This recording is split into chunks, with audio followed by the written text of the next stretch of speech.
শেখ মুজিবের ছবিতে মন্দিরের ছবিতে কোনো পার্থক্য নাই, ঠিক আছে, দৌড় একই হয়ে গেল। মুসলমানের দেশে মন্দিরের ছবি না থাকাই ভালো, আর ভারতে ভিন্ন দেশে মন্দিরের ছবি থাক, ওরা ওইটা মানতে বাধ্য, কিন্তু আমরা 90% মুসলমানের দেশে মানতে বাধ্য না।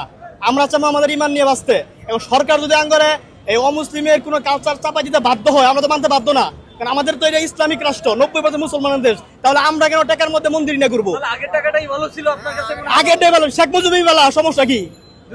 আপনি যদি মন্দির খ্রিস্টান একটা ঢুকাই দিচ্ছেন, মন্দিরের চাইতে আর গির্জার চাইতে শেখ মুজিবের ছবি ভালো না?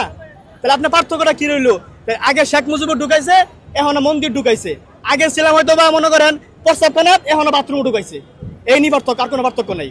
অর্থাৎ আমরা মনে করি এই যে মন্দিরের ছবিতে দেওয়া হয়েছে, এটা সম্পূর্ণভাবে মুসলমানরা বয়কট করবে, কারণ মন্দিরের ছবি পকেটে লইয়া নামাজ ছবি শুদ্ধ হইতো না, সোজা কথা। এই জন্য এই টাকা বয়কট করতে হবে মুসলমানের। আমরা এই টাকা ব্যবহার করতাম না, সরকার দিচ্ছে ব্যবহার করতাম না, আমরা 20 টাকা 54 টাকা আছে না, আমরা সে টাকা ব্যবহার করবো। আমরা যদি ব্যবহার না করি তাহলে তো সরকার ছাপাইবো না। এখন যদি আমরা আগ্রহ দিয়ে কিনি, তো সরকার তো মনে করবো এটা মুসলমানের মসজিদও না মন্দিরও নেই, সমস্যা কি? তখন সরকার ছাপাইবো, এটা আমাদের বুঝতে হবে।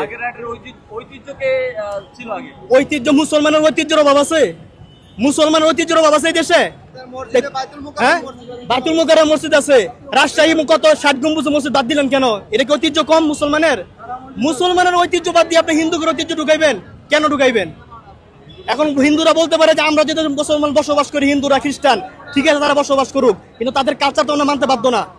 এই জন্য না হোক, কারো ছবি দেওয়া দরকার নেই, মসজিদের ছবি দরকার নাই, মন্দিরের ছবি দরকার নাই, এটা হইলো একটা। কিন্তু আপনি মন্দিরে দিবেন, মসজিদে দিবেন, এই সংস্কৃতি তো দরকার নাই।